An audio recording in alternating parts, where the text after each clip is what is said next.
Derrière leur étalage, il n'est pas surprenant de voir nos bonnes dames, nos commerçantes avec des clochettes en main, appeler les clients à venir donc s'approvisionner des produits qu'elles mettent ou bien qu'ils mettent en liquidation. En fin d'année, une panoplie de produits nous est proposée pour passer de belles fêtes. Cela part des produits vivriers aux produits manufacturés, en passant par les conserves.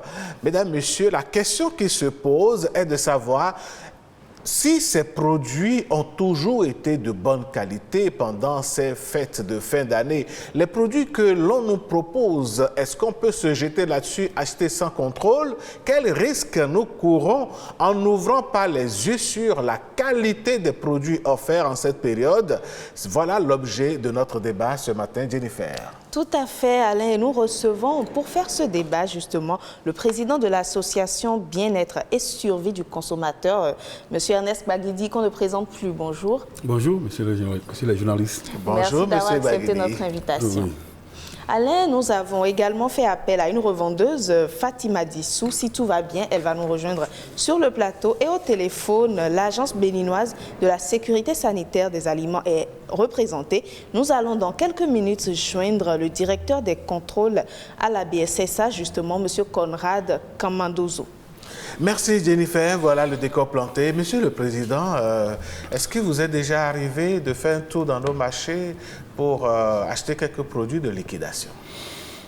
Oui, merci monsieur le journaliste. Je crois que la fin de l'année aurait pu être un moment de grosse opportunité, autant pour le vendeur que pour l'acheteur, parce que c'est l'occasion de développer des pratiques commerciales qui permettent aux deux acteurs de tirer le grand profit. Pour le commerçant, c'est l'occasion pour écouler assez de produits, et pour l'acheteur, c'est aussi une opportunité pour lui d'acheter des produits à des conditions abordables. Malheureusement, il se fait que cette opportunité se soit transformée à une période de risque.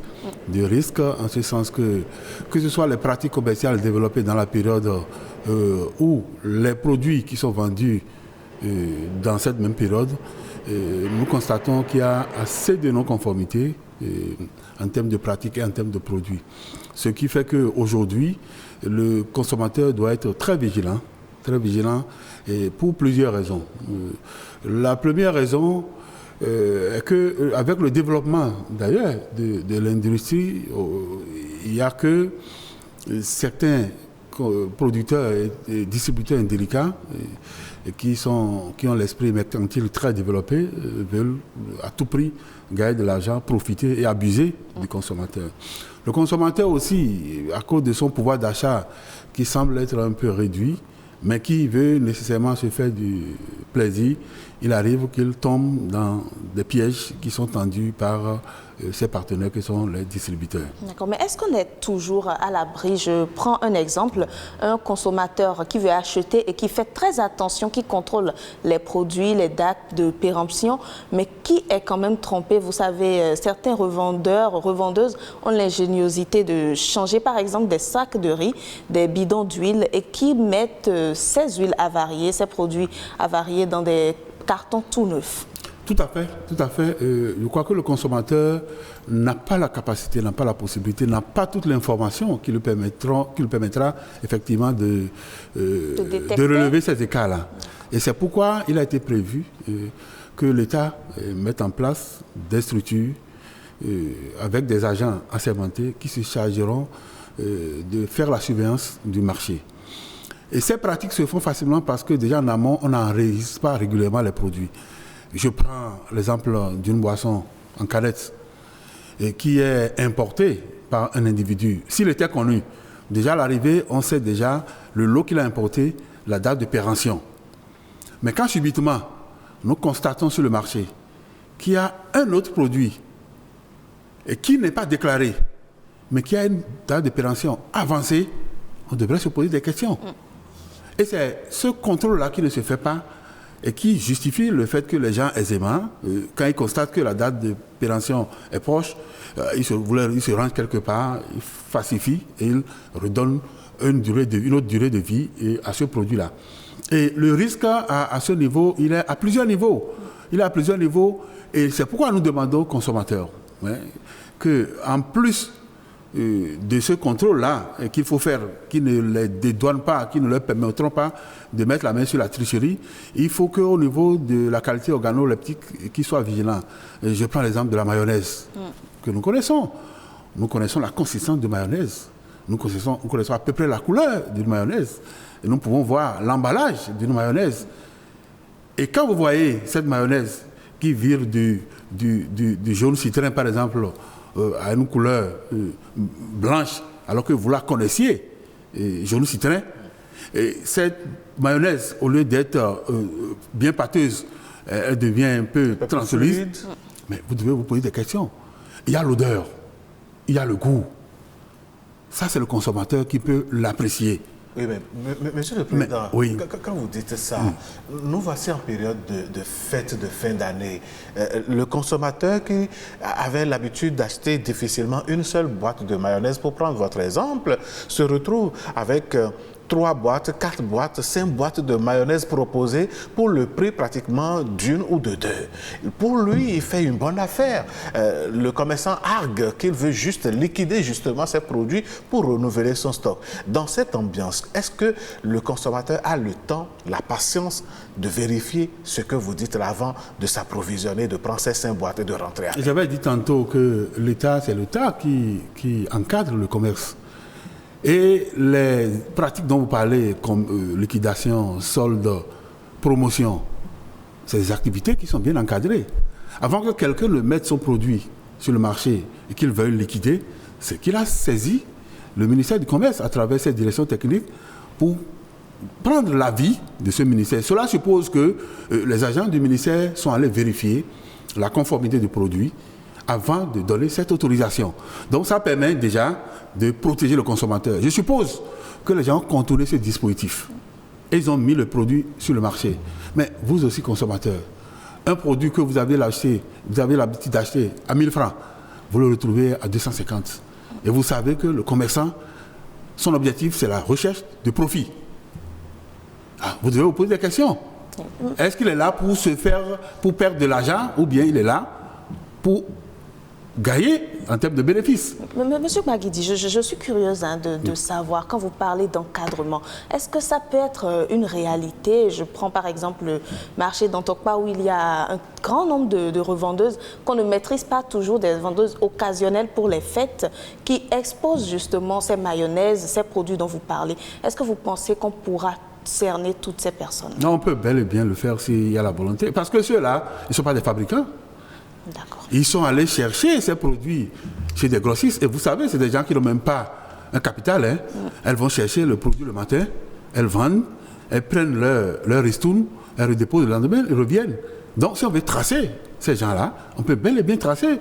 Donc, il y a une faiblesse au niveau du contrôle qui devrait se faire au niveau du marché. Donc, reconnaissons qu'il y a une faiblesse à ce niveau. Quel que soit le nombre de revendeuses, on pourra. Mais si c'est une seule marque, parce que c'est une question de marque. Et quand vous les prenez en période de liquidation, c'est 1 ou 2 marques seulement qui sont bradées. Mais il suffit d'identifier le distributeur.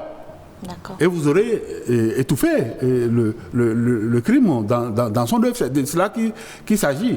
Moi, je reviens sur le comportement que doit avoir le consommateur, parce que c'est de sa responsabilité aussi d'être vigilant, de ne pas courir toujours après le bon marché, mais c'est de comprendre que quand c'est trop bon, c'est qu'il y a un piège qui se cache. Ça, c'est les produits importés. Il y a aussi les produits locaux qui subissent aussi des modifications. Oui, donc à ce niveau, il y a aussi l'Agence béninoise de sécurité sanitaire des aliments qui se charge désormais de vérifier déjà la conformité de ces produits-là avant l'autorisation de mise sur le marché et de descendre périodiquement pour vérifier si ce qui a été autorisé, est-ce que c'est ça qui est en train d'être distribué sur le marché. Un effort se fait au niveau de cette agence, mais je peux vous dire que le niveau de déchéance et le niveau aussi de négligence qu'on a connu par le passé n'aurait pas permis de relever rapidement la pente. Et c'est pourquoi la veille s'impose. Maintenant, il faut agir aussi sur la conscience de ces vendeurs-là qui doivent comprendre que moi, je suis ici aujourd'hui. je participe à la distribution de la mayonnaise, de la sardine ou bien des pâtes alimentaires de qualité douteuse, ils doivent comprendre que de l'autre côté, il y a aussi quelqu'un comme moi qui peut aussi se charger de vendre de l'huile, de vendre des bouillons, de vendre même au niveau vestimentaire des tissus ou bien des chaussures que je vais porter et avant d'aller au lieu de fête, cette chaussure-là serait aussi décollée. Ah oui, c'est ça. Donc, et ils comprennent aussi qu'ils ont des parents quelque part qui vont aussi acheter les mêmes produits parce qu'ils ne sont pas les seuls à rentrer dans la chaîne de distribution. Donc, s'ils participent à ça, ils vont participer aussi à tuer les leurs quelque part qui sont dans un coin, dans le pays. Puisque un autre serait dans la distribution, qui va se retrouver dans son village, il va faire consommer les mêmes produits à ses concitoyens, à ses compatriotes. Ils vont mourir. Donc, il y a ce travail-là qui devrait se faire. Maintenant, la répression. On est resté dans un pays où il y a tellement de complaisance, il y a tellement de compromission, il y a tellement d'interventions au point où on n'a jamais eu le courage de sanctionner pour décourager les autres. Donc, c'est vous dire que le système de contrôle doit être réorganisé. La sensibilisation, et c'est pourquoi je vous remercie de nous inviter ce matin pour partager avec les consommateurs la problématique au niveau des ventes en période de fête. Et nous réaffirmons que ça aurait pu être des moments d'opportunité, mais malheureusement, ça s'est transformé en des périodes de haut risque pour des raisons que je viens de vous évoquer. D'accord, mais merci beaucoup. Lorsque le consommateur constate que son produit est défectueux, après s'être rendu à la maison, peut-être en l'apparence c'était assez bien, mais lorsque arrivé à la maison, on défait le produit, on se rend compte que l'odeur est insupportable, la qualité n'y est pas. Est-ce que c'est possible de porter plainte si on identifie le vendeur et le lieu où il se trouve? Tout à fait, tout à fait. La loi donne la possibilité à tout consommateur qui s'est senti floué, qui s'est senti abusé. Et ça, c'est une tentative d'intoxication, d'empoisonnement de quelqu'un. Donc, si il a été établi, vous arrivez à identifier celui qui vous a vendu le produit, à défaut de toucher les organisations de consommateurs, vous pouvez vous rendre au commissariat le plus proche. Et obtenir gain de cause. Mais vous devez pouvoir, vous êtes un citoyen, on doit vous protéger. C'est pourquoi je dis, c'est parce que on se protégeait trop. Et avec l'évolution aujourd'hui, avec ce qui se met en place aujourd'hui, il faut quand même reconnaître que cette complaisance-là a connu un peu de réduction. Non, il ne faut pas que les gens soient résignés. Il ne faut pas qu'il y ait d'a priori. Et en dénonçant, même si de votre position, vous dénoncez et ça n'aboutit pas, quelque part dans un coin dans le pays, ça pourrait aboutir. Parce que ce n'est pas votre raison. Qu'on vous donne raison aujourd'hui, ce n'est pas de cela qui change. Mais qu'on donne raison une fois à quelqu'un qui s'est senti abusé. Donc, nous conseillons toujours aujourd'hui. Mais le consommateur béninois, il a peur de porter plainte. Et c'est ça qui fait. Il n'est pas sûr que cela aboutisse justement. Non, pas seulement. Il a même peur que cela aboutisse. Parce que nous disons, si je vais dénoncer, on interpelle l'individu, on l'enferme, il paye des amendes, c'est qu'après il peut se retourner contre moi. Quel serait le regard de demain? Mais quand nous restons dans cette position, et nous, associations de consommateurs, n'avons-nous pas aussi des gens qui nous regardent? N'avons-nous pas des gens qui peuvent ne pas être d'accord avec nous? Donc, il faut que les gens comprennent que pour rétablir l'équilibre en termes de justice sociale, il va falloir que nous utilisons les mécanismes au plan juridique qui nous protègent. Parce que quand vous vous rendez justice, c'est en ce moment que vous tombez sous le coup de la loi. D'accord. Mais lorsqu'on parle de liquidation et de promotion, est-ce qu'il n'y a pas des normes à respecter pour protéger le consommateur? Il y a bel et bien des normes. J'avais dit que c'est une activité qui est autorisée régulièrement, mais qui est encadrée. D'accord. Et quand vous parlez de promotion, vous ne pouvez pas faire la promotion d'un produit qui a fait déjà des années sur le marché. Président, je ne vous arrête pas, mais quand vous parlez d'encadrement, vous êtes sûr et certain que la commerçante qui est allée chercher, je ne sais pas, quelques kilogrammes de riz ou bien quelques sacs de riz chez le grossiste d'à côté, va se faire enregistrer pour que les autorités compétentes viennent encadrer la liquidation qu'elle veut faire? Non, justement, ce n'est pas de cette distribution qu'il s'agit. Mais c'est celui qui a amené, celui qui a importé, En réalité, c'est lui qui est en train de faire la promotion. À quel moment son stock à lui, cet importateur-là, a été vérifié pour constater que le stock a toujours la qualité qu'il faut? C'est pourquoi je vous dis qu'en principe, quand vous décidez de faire de la liquidation, d'accord, quand vous déclarez une période de solde, vous devez aller requérir l'avis du ministère du Commerce. Et pour vous donner cet avis, pour vous donner cette autorisation, cela suppose qu'ils sont allés vérifier ces informations-là dont vous venez de parler. La conformité du produit, le stock, d'accord, vérifie s'il est effectivement l'importateur. Parce qu'il ne faut pas qu'il aille chercher les produits d'une autre personne et qu'il prétexte d'être l'importateur. Donc, c'est quand on aurait vérifié toutes ces informations qu'on l'autorise à liquider. Maintenant, lui, il utilise ces bonnes dames-là, qui sont des distributrices au niveau périphérique. Donc, ce n'est pas ces distributrices qui vont requérir l'avis du ministère du Commerce. Non, c'est celui qui est le gros importateur, c'est lui qui est en charge. Le problème que l'on remarque, Monsieur le Président, on reste avec vous, c'est que quand il s'agit de faire la répression maintenant, on ne va pas chercher directement l'importateur. C'est les petites bonnes dames-là qui font les frais de nos amis de la police républicaine qui viennent ramasser leurs bagages et qui s'en vont avec. Non, voilà, c'est que le processus ne va pas à terme. Qui se chargera de nous dire celui qui est derrière ce produit? C'est les bonnes dames qui nous diront là où elles sont allées chercher. Quand le produit est impropre à la consommation, que ce soit le distributeur finaux ou le gros distributeur, il faut arrêter, il faut bloquer le produit. C'est pourquoi on ramasse. Quand on ramasse, on interroge la dame, elle dira où est-ce qu'elle est allée chercher le stock. D'accord. Et on dépêche une équipe pour aller directement sur le site. Si le produit est effectivement un produit non conforme, on met le magasin sous scellé. Et le processus continue. Mais il se fait que ces bonnes dames-là ne veuillent pas donner les indications nécessaires. Comme elles sont dans ce cycle de vente, elles veulent prendre la responsabilité de bloquer l'information. C'est là où on a l'impression que c'est elles qui payent le prix. Non. Leur rôle à ce niveau, c'est de donner les informations. Maintenant, elles seront quand même impliquées, elles seront quand même punies pour complicité parce qu'elles ont participé à la distribution de produits impropres à la consommation.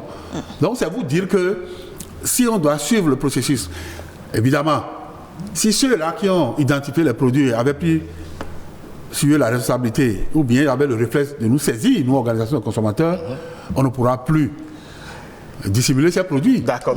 Monsieur le Président, vous avez semblé indexer ceux qui sont responsables ou bien qui ont la responsabilité de contrôler les produits que nous avons dans nos marchés. Nous en avons un en ligne, c'est le directeur des contrôles de l'ABSSA, Monsieur Conrad Camadozo. Bonjour. Bonjour, monsieur. Dites-nous, en cette période de fin d'année, comment est-ce que ou à quel moment vous opérez vos contrôles pour protéger le citoyen béninois des produits à qualité douteuse? Monsieur, oui, maintenant on vous reçoit, on vous écoute. Monsieur, il est ok. On vous relance le temps donc, Jennifer, pour de continuer. Justement, nous avons été rejoints par Madame Fatima Dissou. Oui. Bonjour, Madame, vous êtes revendeuse. Oui. Voilà. Pendant le débat, nous avons échangé. Il se fait que beaucoup de plaintes sont enregistrées. Les bonnes dames, les revendeuses, en cette période de fin d'année, font beaucoup de dégâts. Elles vont chercher des produits déjà avariés. Elles changent les dates de péremption et créent ainsi beaucoup de dégâts dans le rang des citoyens. Madame, comment vous procédez pour ramasser ces produits avariés? Si les produits avariés, là, on ramasse les produits là, sur le marché, là, ce qui est périmé, ce qui n'est pas périmé, on va laisser ça. Si c'est périmé, là, on va ramasser ça tout.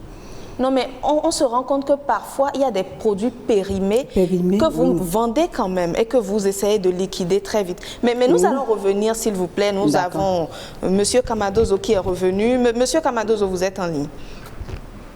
Je dirais d'abord qu'en cette période de fin d'année, l'Agence béninoise de sécurité sanitaire des aliments, en collaboration avec les différentes équipes de contrôle du ministère de l'Agriculture, de l'Élevage et de la Pêche, à savoir la direction de la production végétale, la direction de la production halieutique, la direction de l'élevage, la direction départementale de l'agriculture, de l'élevage, de la pêche, du littoral, la direction départementale de l'industrie et du commerce, l'Agence nationale de normalisation de métrologie et du contrôle de qualité, avec 2 différentes associations des consommateurs, c'est-à-dire Bénin Santé, Suivi consommateurs et la Voix des consommateurs, organisent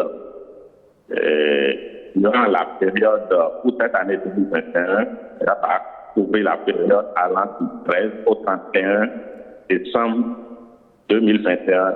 Donc, elle va organiser le contrôle des denrées alimentaires d'origine animale, agricole et végétale au niveau des différents marchés, des différents points de production en vue de protéger la santé des consommateurs. Donc, voilà ce qui est prévu cette année. Cette même opération a été réalisée en 2020 et 2019.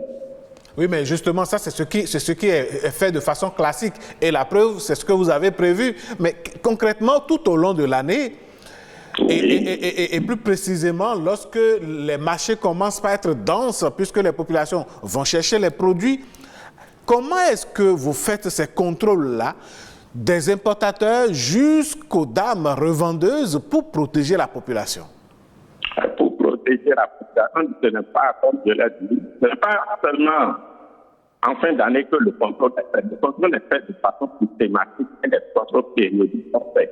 Le contrôle qui est fait en fin d'année, c'est un contrôle particulier et un contrôle conjoint avec les différentes structures. En dehors de ça, tout au long de l'année, les différentes structures qui sont chargées du contrôle du ministère de l'Agriculture, de l'élevage, de la pêche, toutes les services du territoire national, c'est-à-dire surtout les directions départementales de l'agriculture, de l'élevage, de la pêche. Vous l'avez déjà dit, monsieur, oui.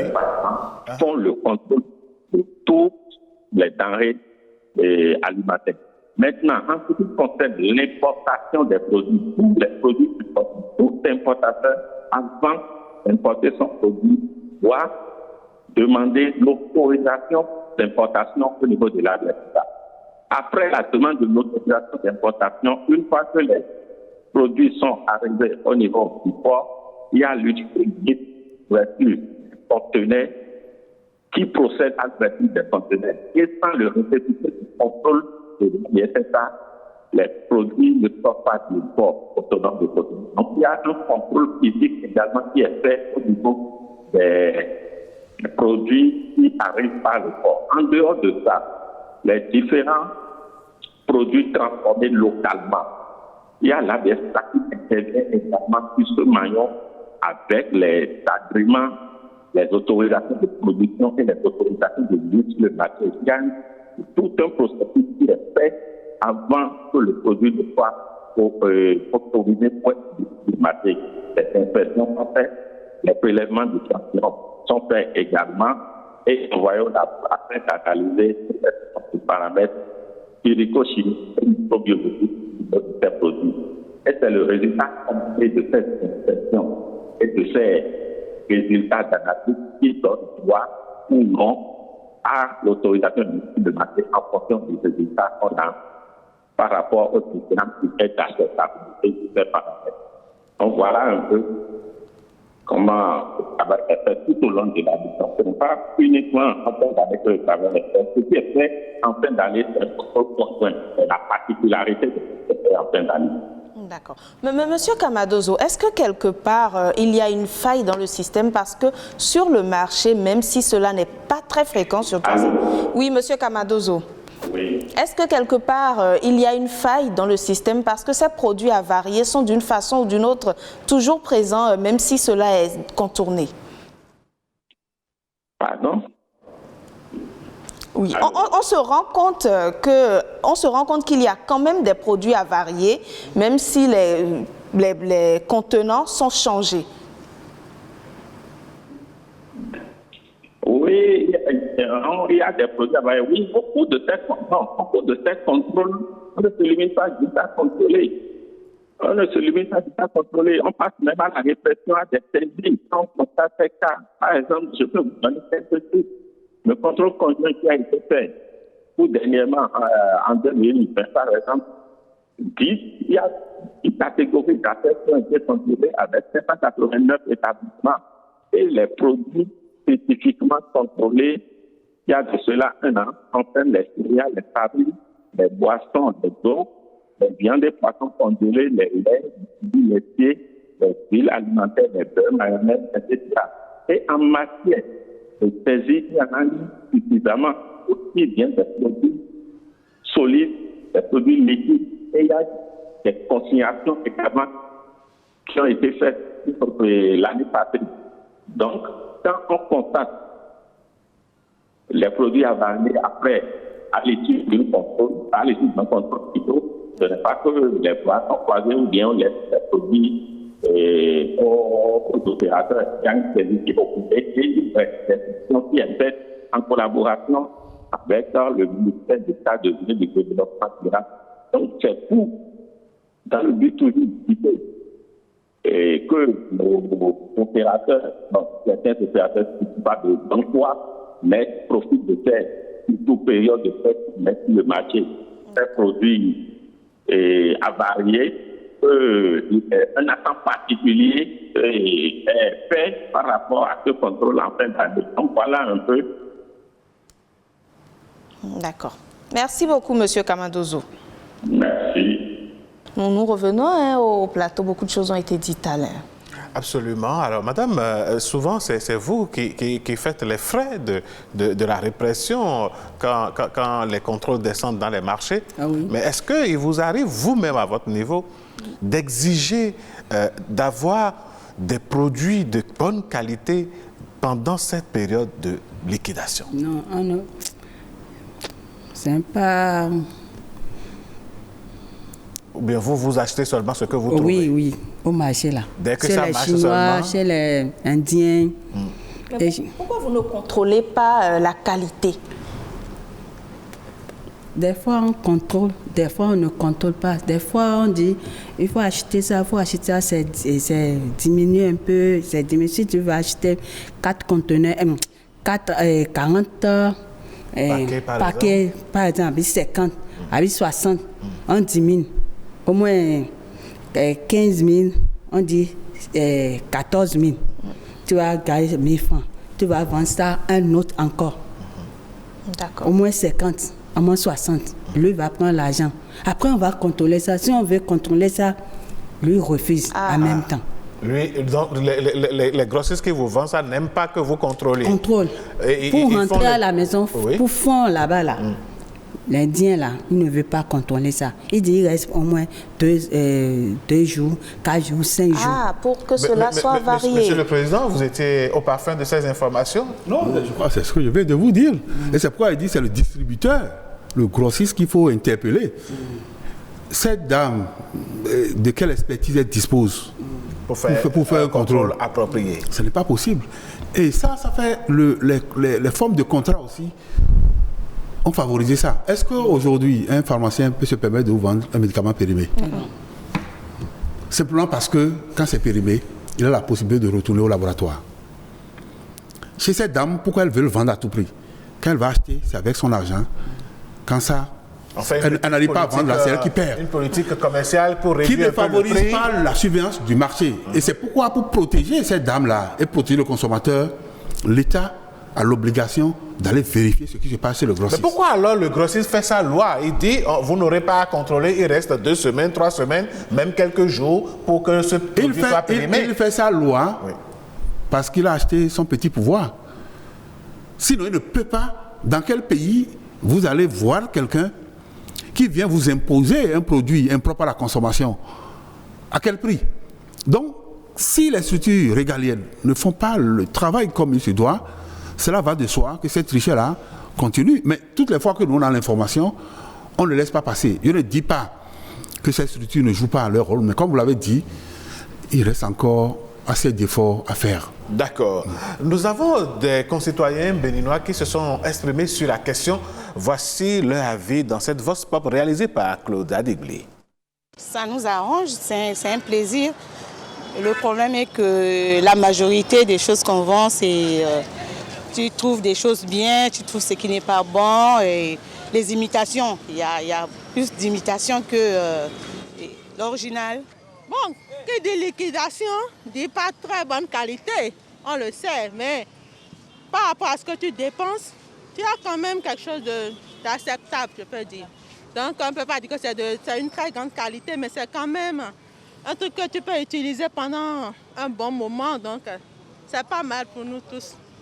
Ça profite aux commerçants et ça profite aux acheteurs aussi.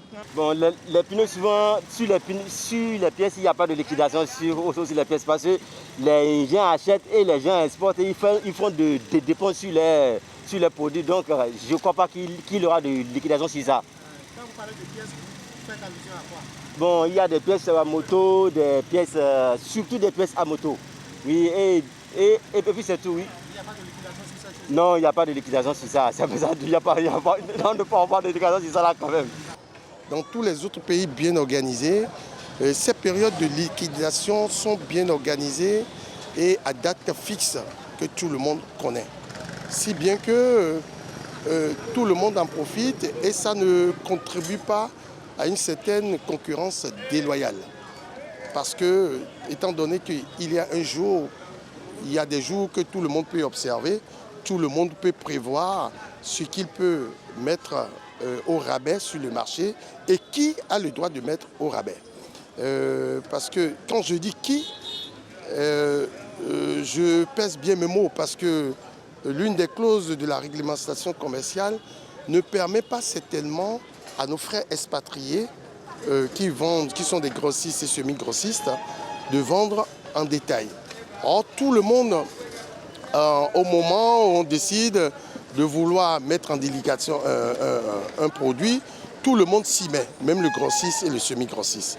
Le grossiste, surtout expatrié, je ne les stigmatise pas parce que c'est une réglementation qui existe. Parce que nos frères expatriés, grossistes et semi-grossistes, ne devraient pas vendre au détail. C'est les nationaux qui devraient vendre au détail, normalement.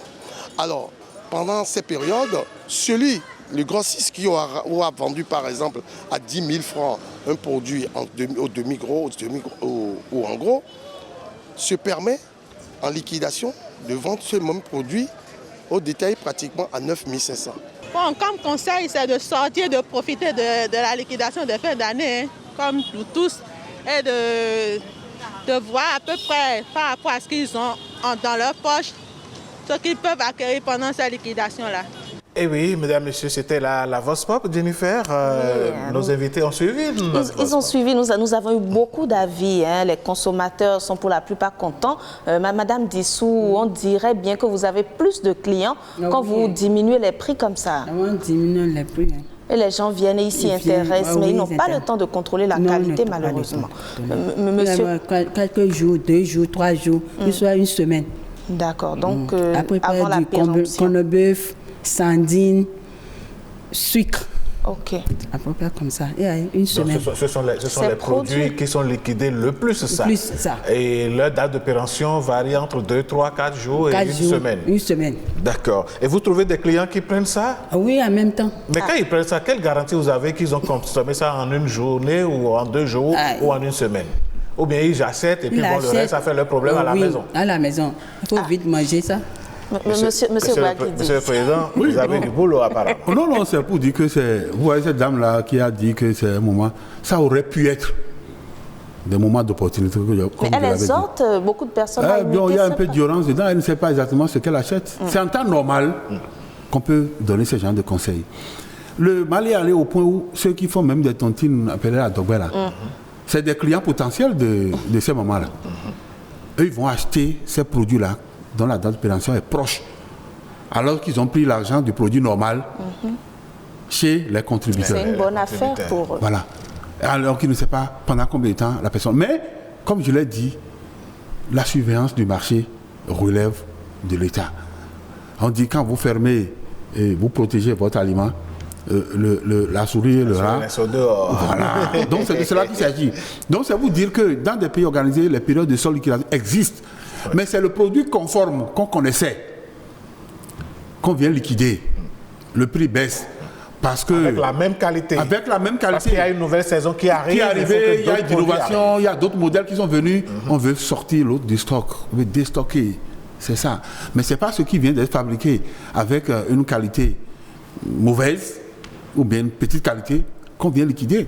Ça, c'est de la tricherie. Et la plupart du temps, c'est ce qui est destiné à la destruction que les gens viennent brader avec tous les risques que cela comporte. Donc, surtout les produits alimentaires, vous voyez, elle a cité les boîtes de conserve, alors qu'on sait qu'il y a des micro-organismes. Et c'est pas évident que le consommateur puisse vite consommer ça. Oui, les microbes, les anaérobies, qui peuvent aller jusqu'à paralyser les gens quand vous consommez. Et c'est souvent ces produits-là qu'ils ont liquidés. Puisque dans le stock, comme je l'avais dit, si vous ne le vendez pas, c'est que vous perdez. À partir de ce moment, ils forcent la consommation, ce qui ne devrait pas être le cas. Donc, nous devons revoir peut-être au niveau de nos tests, encore que nos tests ne manquent pas de pertinence.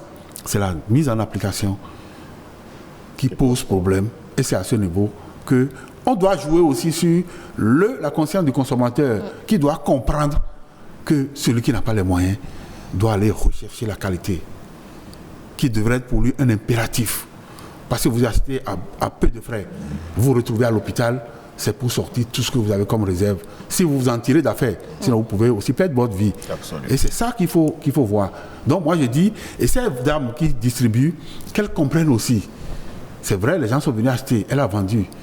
Mais si elle ne sait pas faire, on va l'appeler une semaine après pour lui dire que sa tante, sa nièce, son enfant est à l'hôpital parce qu'il aurait acheté ce produit-là dans un autre rayon, il a consommé, et c'est ça. Donc le peu d'argent qu'elle a cru gagner, elle va encore investir tout dedans. Et c'est cette sensibilisation que nous allons continuer à faire, et nous espérons qu'un jour, avec les mesures qui seront mises en place par l'État, on pourrait minimiser les risques. D'accord.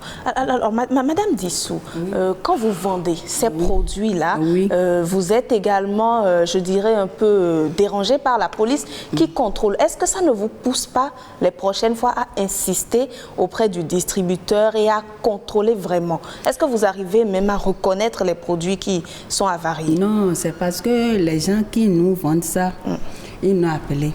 Il va rentrer, on va nous regarder. Il reste 1 mois, il reste 2 semaines. Il faut vite vendre ça pour regarder l'être. Si on vend ça, à peu près 100 000 comme ça, là, le carton de 100 000, on nous vend ça à 14 000. On vend ça à 10 000. Ok. Ah. Le carton qui coûtait 14 000, 14 000 en période de liquidation devient 10 000. 10 000. Et vous faites de bonnes affaires. Il m'a dit de vite vendre ça. Il reste au moins 1 mois. Tu vas vite vendre ça. Tu vas aller au marché vers 7 h, 8 h. Tout le monde dit, sardine là, ça coûte 200 francs. Les gens vont nous. Ils vont acheter rapidement. Sardine là, ça coûte au moins 350. On vend ça à 200. Les gens vont nous.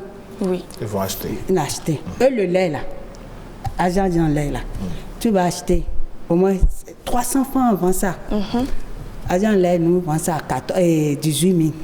Lui prend 12 000. D'accord. Il va nous vendre ça. 200, 250, c'est vite fait. Oui. Tout le monde va ramasser ça. Faites ça, c'est ça. Et le sucre, même chose. Il reste 1 semaine, 2 semaines. Oui, mais en faisant ça, Madame Dissou, est-ce que quelque part votre conscience n'est pas dérangée? Puisque quelqu'un qui vient acheter la sardine, il achète 20 sardines à 200 francs. 200, ça fait 2000 pratiquement, mais 4000. On n'est pas sûr qu'il ait pu consommer ces sardines-là en 1 mois ou en 2 semaines. Mois. Oui, en 1 mois. Oui. Alors, si la sardine qui est valable pour le mois de décembre, par exemple, se retrouve dans son garde-manger en février ou en mars, et qu'il consomme, à qui la responsabilité en ce moment? À qui la faute? C'est l'Indien, non? Ah, c'est l'Indien. C'est l'Indien qui nous vend ça, non?